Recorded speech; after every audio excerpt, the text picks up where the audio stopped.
Nu e cel mai mare avat, dar oricum mai mare decât ce a fost până acum.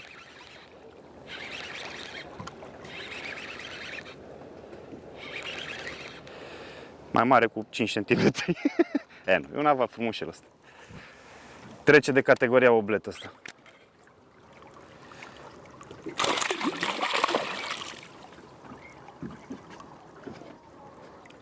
Păcat că nu e și Sergiu Nicolaescu cu noi.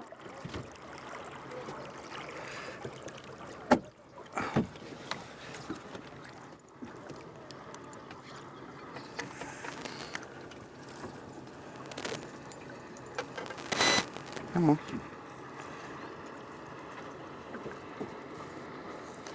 Incredibil.